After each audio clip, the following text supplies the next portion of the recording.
السلام علیکم دوستوں، یوپیڈیا ہارر اسٹوریز میں ایک بار پھر خوش آمدید۔ ہماری آج کی کہانی کافی حیران کن ہے، جو کہ ایک جنات کے گھر کے بارے میں ہے۔ امید کرتا ہوں آپ کو کہانی کافی پسند آئے گی۔ یہ کہانی ہمارے بھائی فرقان نے کوئٹہ سے شیئر کی ہے۔ کہانی شروع کرنے سے پہلے میری آپ سے ریکویسٹ ہے کہ ایک بار آیت الکرسی اور چاروں کل پڑھ کے حصار باندھ لیجیے۔ چلیے وقت ضائع نہ کرتے ہوئے کہانی شروع کرتے ہیں۔ میرا ریئل اسٹیٹ ایجنسی کا کام ہے اور میں پراپرٹی سیل اور پرچیز بھی کرتا ہوں۔ 2020 کی بات ہے، میرے پاس ایک فیملی آئی اور انہوں نے مجھ سے ان کا کوٹیج ارجنٹ بیچنے کو کہا۔ وہ لوگ دیکھنے میں کافی پریشان لگ رہے تھے۔ میں نے جب ان سے کوٹیج بیچنے کی وجہ معلوم کی تو ان لوگوں نے بتایا کہ وہ لوگ شہر چھوڑ کر جا رہے تھے، اس لیے وہ لوگ کوٹیج بیچ رہے ہیں۔ کوٹیج کافی نیو بنا ہوا تھا اور شہر میں تھا۔ میں نے جب اس کا پورٹ فولیو چیک کیا تو مجھے بھی وہ کافی پسند آیا اور میں نے فیملی سے ان کی ڈیمانڈ پوچھی۔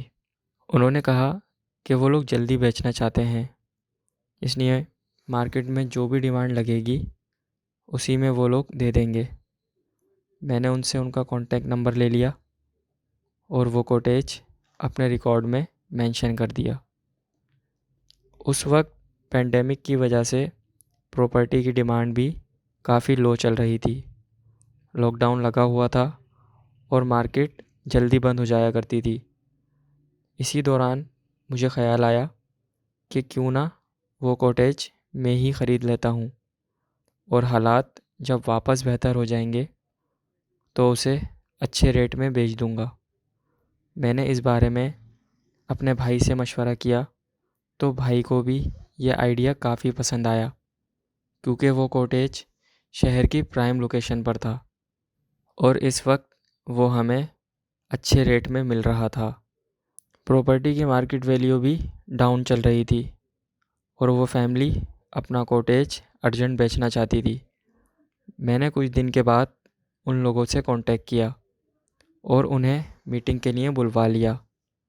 میں نے جب انہیں بتایا کہ ابھی پراپرٹی کا کام بہت سلو ہے، اس لیے ان کی پراپرٹی کا ریٹ مارکیٹ کے حساب سے نہیں مل رہا، مگر میرے بھائی کو آپ کا کوٹیج بہت پسند آیا اور ان کی ڈیمانڈ 50 لاکھ ہے۔ ان لوگوں نے آپس میں کچھ بات کی اور وہ لوگ میری دی ہوئی ڈیمانڈ پر ایگری ہو گئے۔ پھر میں نے کچھ دن میں ساری فارمیلٹیز پوری کر کے وہ کوٹیج خرید لیا۔ میں بہت خوش تھا کیونکہ وہ گھر مجھے کافی اچھے ریٹ میں مل گیا تھا۔ میں جانتا تھا کہ جب میں اس کو سیل کروں گا تو اس میں مجھے اچھا خاصا پروفٹ مل جائے گا۔ کچھ وقت کے بعد ہمارے ایریا میں بھی کووڈ کافی پھیل گیا تھا اور سب کے کووڈ ٹیسٹ کرنا شروع کر دیے تھے۔ ان دنوں میرا بھی کووڈ ٹیسٹ ہوا تھا اور جب ٹیسٹ کی رپورٹ آئی تو اس میں میرا بھی کووڈ پازیٹیو آ گیا تھا۔ مجھے کافی ٹینشن ہو گئی تھی کیونکہ ہم سب جوائنٹ فیملی میں رہتے تھے، اس لیے ڈاکٹرز نے مجھے کچھ دن تک کوارنٹین سینٹر ایڈمٹ کرنے کو کہا یا پھر کسی ایسی جگہ خود کو کوارنٹین کرنے کو کہا جہاں مجھ سے لوگوں کا انٹریکشن نہ ہو۔ ہمارا ایک ہی گھر تھا جہاں میں فیملی کے ساتھ ہی رہتا تھا۔ پھر میرے بھائی نے مجھے اس کوٹیج کا بتایا جو کوٹیج ہم نے خریدا تھا۔ میں نے یہ بات ڈاکٹر سے کہی اور انہیں کنونس کر لیا کہ کوارنٹین سینٹر سے بہتر میرے لیے اپنا کوٹیج ہے اور وہاں میں خود کو کوارنٹین کر سکتا ہوں۔ اس کے بعد میں نے اپنا تھوڑا بہت سامان منگوایا اور کچھ دن کے لیے اس کوٹیج میں چلا گیا۔ میں بسم اللہ پڑھ کے اس گھر میں پہلی بار داخل ہوا اور میں نے اندر جاتے ہی سب سے پہلے سلام کیا۔ میرے قدموں کی آواز پورے ہال میں گونج رہی تھی۔ گھر بالکل خالی تھا مگر بہت صاف ستھرا دکھ رہا تھا، جیسے کسی نے اسے کافی اچھے سے رکھا ہوا تھا۔ وہاں سے فیملی کو گئے ہوئے تقریباً مہینہ ہو چکا تھا۔ میں نے ساری لائٹس آن کر دی اور اپنا سامان روم میں لے کر چلا گیا۔ میں اپنے کچھ کپڑے اور سامان الماری میں سیٹ کرنے لگا تو مجھے اس روم میں بہت اچھی خوشبو آنا شروع ہو گئی، اور مجھے ایسا محسوس ہوا جیسے میرے پاس کوئی کھڑا ہوا تھا۔ پھر وہ خوشبو آنا بند ہو گئی۔ تھوڑی ہی دیر میں مغرب کا وقت ہونے والا تھا اور میں نماز کی تیاری کرنے لگا۔ میں وضو کر رہا تھا تو پھر مجھے وہی خوشبو آنے لگی۔ میں نے سبحان اللہ کہا اور نماز کے لیے چلا گیا۔ اب رات ہو چکی تھی اور میں کچن میں چائے بنا رہا تھا۔ پھر مجھے وہی خوشبو آنے لگی اور ایسا لگا جیسے میرے آس پاس کوئی موجود تھا۔ میں چائے نکالنے کے لیے کپ ڈھونڈنے لگا تو مجھے کچن کے کیبنٹ سے کچھ آواز آئی۔ جب میں نے اس کیبنٹ کو دیکھا تو وہاں چائے کے کپس رکھے تھے۔ میں نے وہاں سے کپ اٹھایا اور چائے لے کے روم میں آ گیا۔ کچھ ہی دیر میں ڈاکٹر کی کال آ گئی اور وہ مجھ سے خیریت پوچھنے لگے۔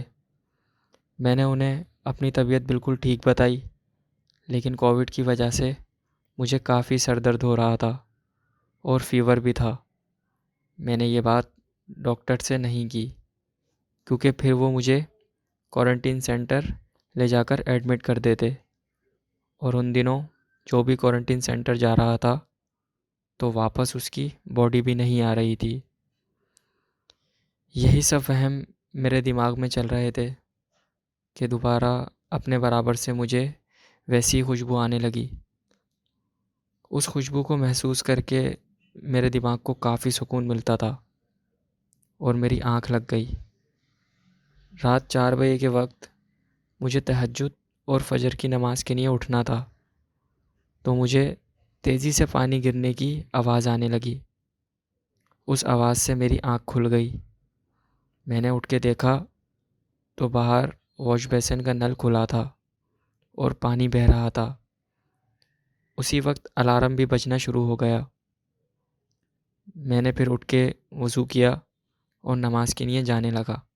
جاتے ہوئے مجھے روم میں ایک سفید کلر کا سایہ نظر آیا اور وہ سایہ نماز پڑھ رہا تھا۔ میں نے وہاں جا کر روم کی لائٹ آن کی تو کوئی نہیں تھا۔ اس کے بعد میں نے بھی نماز پڑھی اور اللہ سے اپنی صحتیابی کے لیے دعا کرنے لگا تاکہ میں اپنے گھر جا سکوں اور سب کے ساتھ رہ سکوں۔ نماز سے فارغ ہوا تو وہی خوشبو مجھے دوبارہ محسوس ہوئی۔ اب مجھے یقین ہو گیا تھا کہ میں اکیلا نہیں ہوں، اور بھی کوئی مخلوق ہے جو میرے ساتھ یہاں موجود ہے۔ وہ کوئی نیک مخلوق تھی جو مجھے نقصان نہیں پہنچا رہی تھی۔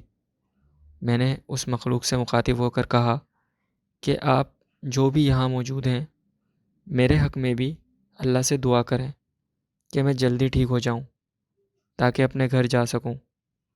اس کے بعد مجھے نیند آ گئی اور میں سو گیا۔ اگلے دن جب میں اٹھا تو نہ مجھے فیور تھا اور نہ ہی کوئی اسٹریس۔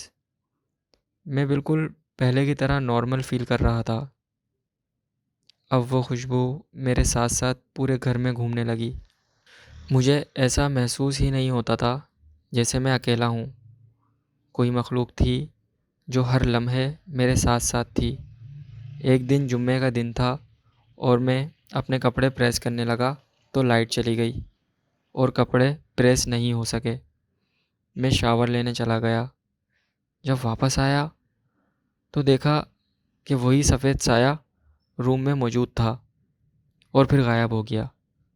میں نے روم میں آ کر دیکھا تو وہی خوشبو چاروں طرف مہک رہی تھی اور میرے کپڑے پریس ہوئے رکھے تھے۔ یہ دیکھ کے میں کافی حیران ہوا۔ وہ مخلوق میری کافی مدد کر رہی تھی۔ مجھے اس گھر میں 1 ہفتے سے زیادہ ہو گیا تھا۔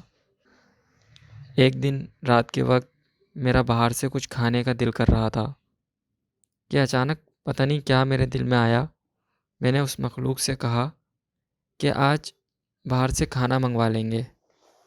میرا یہ کہنا تھا کہ ڈور بیل بجنے کی آواز آئی۔ میں نے گیٹ کھول کے دیکھا تو وہاں ایک شخص موجود تھے۔ انہوں نے سفید کپڑے پہنے ہوئے تھے، ان کی لمبی سفید داڑھی تھی، چہرہ کافی نورانی تھا اور پیشانی پر نماز کا نشان تھا۔ انہوں نے مجھے سلام کیا اور مجھے کچھ برتن دیے جس میں کھانا تھا۔ انہوں نے مجھ سے کہا کہ میں ساتھ والے گھر سے آیا ہوں اور یہ ہم نے کچھ کھانا بنایا تھا، تو آپ ہمارے پڑوسی ہیں اور ہمارے مہمان ہیں، اس لیے یہ آپ کے لیے، اور وہ دے کر چلے گئے۔ میں نے شکر الحمدللہ کہا اور کھانا کھانے لگا۔ کھانا بہت اچھا بنا ہوا تھا اور اس کا ذائقہ کافی اچھا تھا۔ دوسرے دن جب میرا کووڈ ٹیسٹ دوبارہ ہوا تو میری رپورٹ نگیٹو آ گئی۔ میں نے اللہ کا بہت شکر ادا کیا۔ اب میں اپنے گھر اور فیملی سے ملنے کی وجہ سے کافی خوش تھا اور اپنا سامان پیک کر رہا تھا، تو مجھے یاد آیا کہ کچن سے میں وہ برتن اٹھا لوں جس میں کل رات کو اس شخص نے مجھے کھانا بھیجا تھا، اور میں جاتے ہوئے ان کے برتن انہیں دیتا ہوا چلا جاؤں گا۔ میں کچن میں چلا گیا اور وہاں جا کے دیکھا تو وہ برتن کہیں بھی نہیں تھے۔ میں نے ہر طرف ڈھونڈا لیکن برتن مجھے نہیں ملے۔ مجھے سمجھ نہیں آ رہا تھا کہ اب میں ان کے برتن کیسے لوٹاؤں گا۔ پھر سے مجھے میرے پاس سے خوشبو آنے لگی۔ میں نے فوراً کہا کہ کاش میں یہ خوشبو اپنے ساتھ لے جا سکتا، کیونکہ میں یہ کبھی نہیں بھولوں گا۔ اتنے میں اچانک روم میں کچھ گرنے کی آواز آئی۔ میں نے جا کے دیکھا تو وہاں ایک چھوٹا سا باکس گرا ہوا تھا۔ میں نے اسے اٹھایا اور کھول کے دیکھا تو اس میں عطر کی بوتل رکھی تھی۔ میں نے اسے چیک کیا تو وہی خوشبو تھی جو اکثر میں اپنے پاس محسوس کیا کرتا تھا۔ یہ سب میرے لیے بہت حیران کن تھا۔ میں نے وہ عطر لگا لیا اور اللہ حافظ بول کے گھر سے باہر نکل گیا۔